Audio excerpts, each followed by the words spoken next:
بسم الله، الحمد لله، وأصلي وأسلم على رسول الله.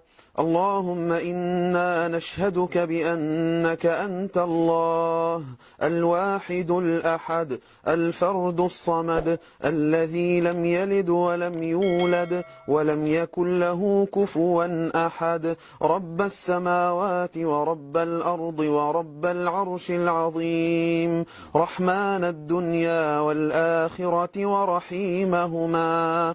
نسألك يا ربنا العفو والعافية والمعافاة الدائمة في ديننا ودنيانا وأهلنا وأموالنا.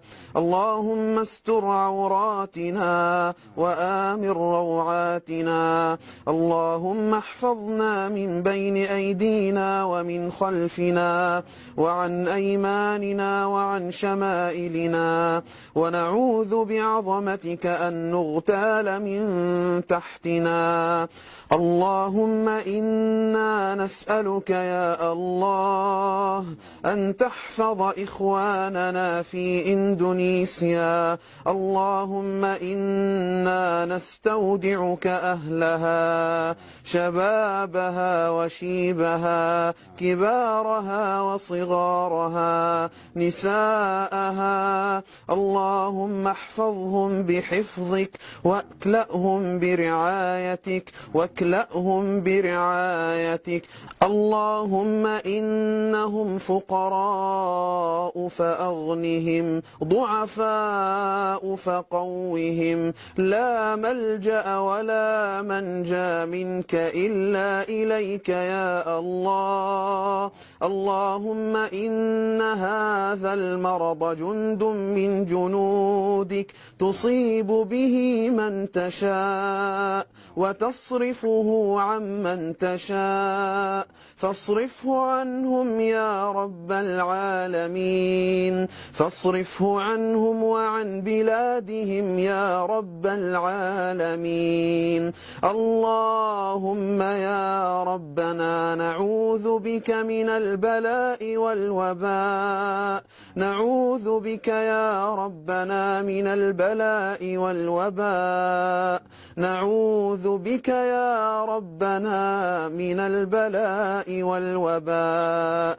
اللهم يا ربنا هدنا إليك ورجعنا إليك وتوجهنا إليك، فاصرف عنا كل سوء يا أكرم الأكرمين يا الله. إلهنا وخالقنا ومولانا، نستودعك أهلنا في إندونيسيا.